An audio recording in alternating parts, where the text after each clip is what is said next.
Hello and welcome to my channel. Special welcome if you're new here. My name is Hannah Ray. I am the instructor and content creator of this channel. Today I have for you a tutorial video on some different yoga poses or deep stretches to help manage chronic back pain. Now these are poses and stretches that have worked really well for me in alleviating and managing my own chronic back pain. And I am a certified yin yoga therapy instructor, but I am not a doctor, so please do not take this as medical advice. If you have any injuries or chronic back pain, please consult with your healthcare professionals before engaging in new activities. Since this is a tutorial video and not a class, we won't be holding these poses. I'll just be introducing them to you, showing you how to get in and out of them and some modifications or variations you can take. So what I'd recommend is once you learn these poses, try to implement them, at least a few of them each day, and see if you can hold them for 3+ minutes. If you've done any of my yin yoga classes, you know that normally we hold poses for 3+ minutes, and we do this because the fascia takes that long to begin letting go, because it's more plastic than elastic. So I'd recommend learning these poses, implementing them, and when you do, hold them for several minutes, breathing through the tension and really relaxing in them. And this will be the best way to get the deepest release and strengthen while releasing your connective tissue, as well as releasing some stored emotional energy. All right, so let's get into the stretches. The first pose that I want to teach you today is to stretch the psoas muscle. Now the psoas muscle attaches at our inner thigh, comes around through this hip flexor area, and goes around to our spine in the back.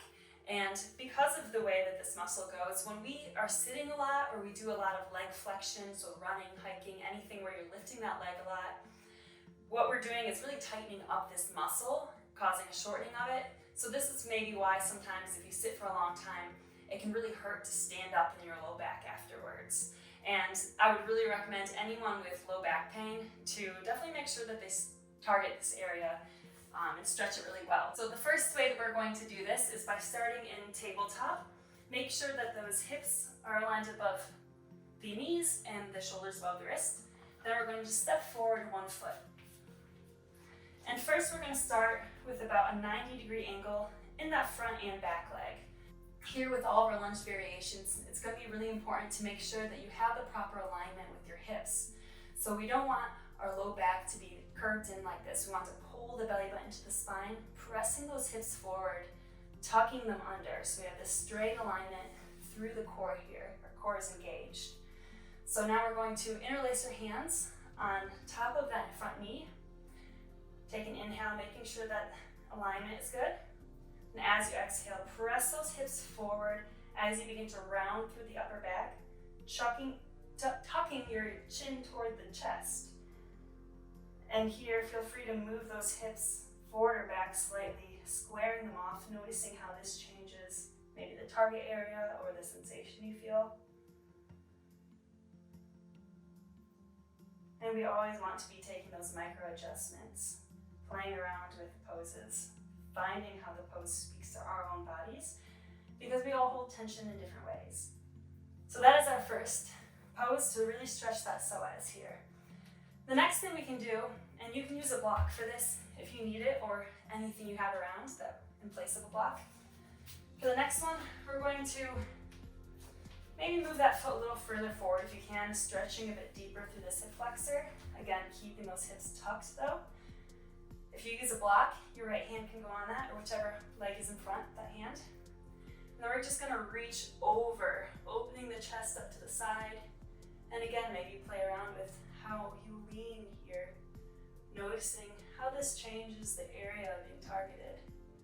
And so now we're getting into this hip flexor psoas area, as well as getting into the side body and some muscles that we have that go from our hip here into our spine as well. So keeping these side bodies in balance can be really important for that reason as well. Okay, so that is our second dragon type variation. Next, you can just take a baby dragon, moving that leg back even further, sinking those hips forward, making sure that front knee stays above the ankle here. And maybe placing the hands on blocks. That one's pretty self-explanatory. And then we can take our dragon with wings. So all we're gonna do is walk that front foot toward the outer edge of our mat And then allow that knee to fall to the side. And this foot is rolling onto that pinky toe edge. So we're going into this hip flexor as well as into this other side on the outside of the hip. And here you can move side to side. Again, feel this out where the tension's at. Maybe you're going to stay up here. Maybe you're going to keep your hands on blocks. Maybe rest your elbows on a bolster. Or maybe come all the way down to the floor. So those are some of our variations for our dragon with wing.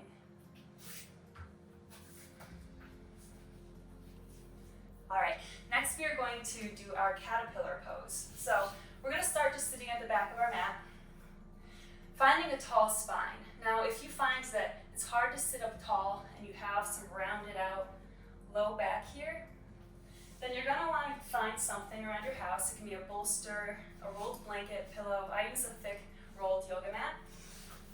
And I'm just going to sit right on the edge of it so that the pelvis is being tipped forward a little bit.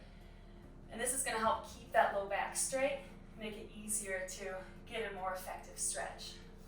So once you find whatever works for you to sit tall, we're going to inhale, making sure your spine is tall to start first, always before we fold forward. And as you exhale, begin folding forward from the hips first. And if you have any low back pain, you're just going to stay wherever you're at with the flat spine. But if you feel like you can go further without pain, then we're going to allow the rest of the upper body to melt forward. Just really relaxing into this here. If you're more advanced, maybe you can reach around the feet and interlock the hands. But the key is that we want everything to be as relaxed as possible in these stretches in order to let that fascia release. So relaxing the feet and the ankles, relaxing the arms as much as you can, just allowing the body to be really heavy. All right, from there, we have another good stretch for the hamstrings and the low back. And once again, you can sit on the edge of something if you need to for that straight spine. But now we're just going to bring one leg over the straight leg. And the idea is to try to get those knees aligned here. But if you have a looser shoelace and your leg is more like this with the ankle closer to the knee, that's perfectly fine too. Just meet yourself where you're at and go from there. So again, we're going to start with that tall spine. And the same thing, we're going to fold first from the hips with that straight back. And then if you don't have any pain, then you can allow the rest of the head and chest to melt forward. You can also interlace the hands beneath the knee here to protect the knee a little bit and protect that low back. And that'll make it a little less intense also. Okay, so our next pose that we are going to do is going to be targeting the hips. Once again, you can sit on the edge of something for this pose if you need to. This is our fire log pose. So here we're starting with the bottom leg, shin aligned with the edge of the mat. Then we're putting the other leg on top, getting that ankle over the knee over the foot here. So we're trying to keep these shins as square as we can. And again, start just by sitting up. Maybe you're going to work on just pushing that knee down a little bit today, and that's plenty. If you want to go further, again, start by folding with the straight back, and then you can rest down. Maybe you want to rest onto a bolster or rest the forehead to relax more passively. Any of those ways is a great way to start releasing the hips more and that low back. All right, the next one that I want to show you for the hips is our pigeon pose or sleeping swan pose. You might hear it called either. So we're going to start in that tabletop position again. Then we're going to bring one foot forward, walk that foot across the mat, and then allow that knee to come down. Now the advanced version is to have the shin all the way parallel to the front of the mat, but most people need to allow that heel to come back a little, myself included. So then we're going to start settling down here and walk that back foot further away. So again, we're extending through the psoas hip flexor area. And if you find that your hips are really uneven here and that you feel like you're leaning to one side, again, take a pillow, a bolster, whatever works, and just wedge it under that side that is lower in order to help even out the hips. And then you can begin walking the chest forward from the hips, folding, maybe resting onto a bolster, maybe coming all the way down onto your chest. And to come out of that, we're just walking ourselves back up, extending through that leg, and coming back into our tabletop. All right, next I want to show you some back bends. So whenever we do some forward folds, we want to also do some back bends to neutralize, even out the spine. However, it is important to make sure that you give the spine some time to re-neutralize after doing some forward folds. So if you do a forward fold, make sure you maybe rest on your back in a neutral position for at least 30 seconds or more before you take the spine or the hips in a different direction. That is just a good rule of thumb whenever doing these deep and long stretches. So for our next pose, we're going to do a lumbar back bend. So starting from a seated position, we're going to take something rolled again, like a yoga mat, a bolster, a pillow, rolled towel or blanket, whatever you have. And we're going to place this right at the base of our low back here. And then we're going to begin to lay back over it. Now the key here is to pick something, a prop that is a height where your glutes can stay grounded to the mat as well as the shoulders. So if your hips are off and you're not settled down and grounded in this pose, then you need something smaller so that the back bend isn't quite as extreme.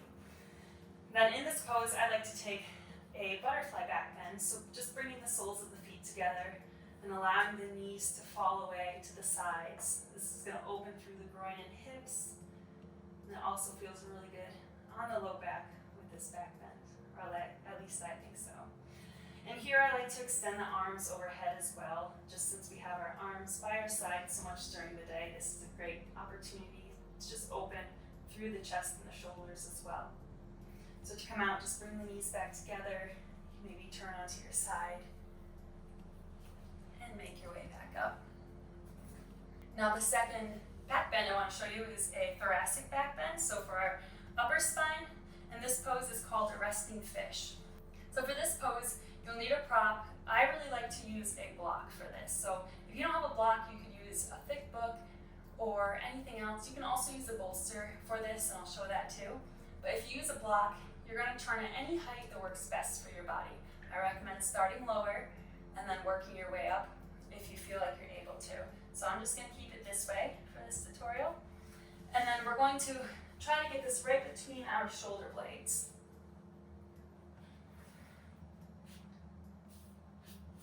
So again, just adjust it, find the right position, and then allow the arms again to go out to the sides or overhead.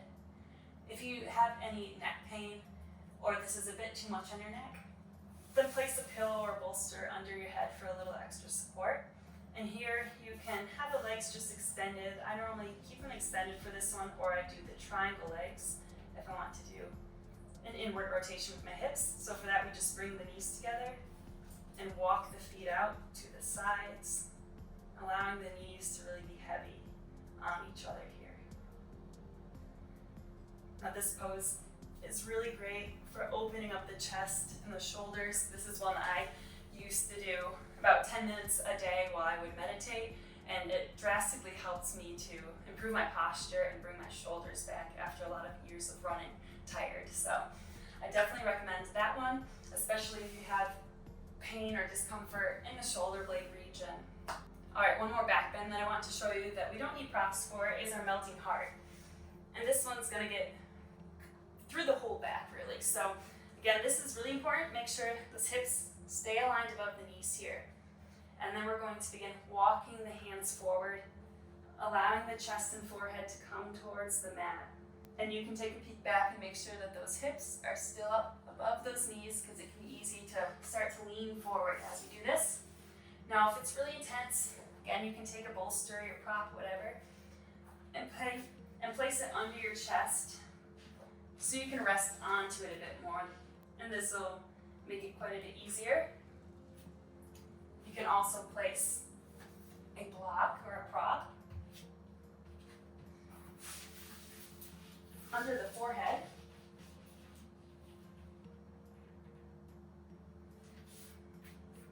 And if you want to go even deeper, then you can use two blocks or for something similar. And place your elbows on it instead. So here you have even more room for that chest to fall forward. And if you are just in your regular puppy pose, and your chest is really close to the ground, you can also rest the chin on the ground instead, looking ahead.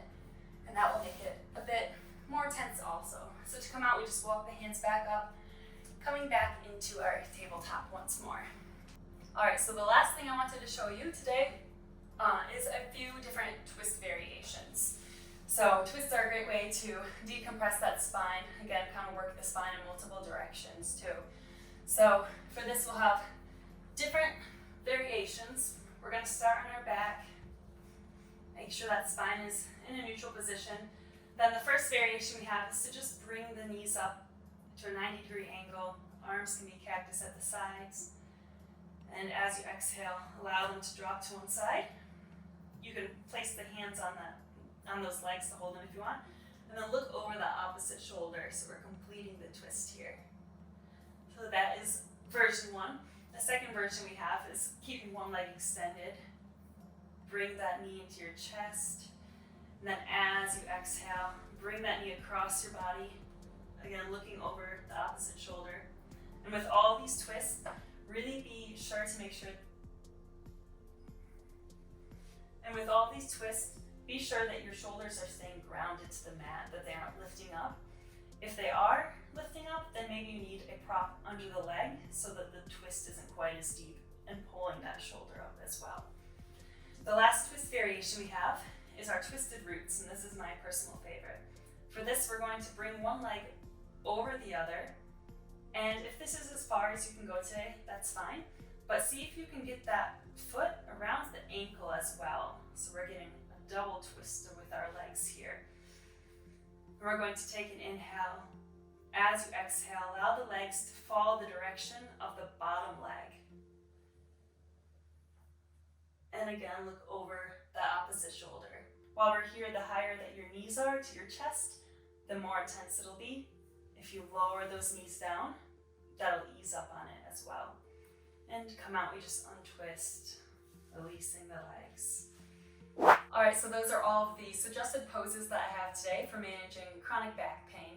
As I mentioned earlier, be sure to hold these poses for an extended period of time, really relaxing into them, breathing through the discomfort. This is where you're going to see big change happening in your body, maybe even mentally, emotionally as well, is through this practice of discipline and really releasing these deep layers of fascia and connective tissue.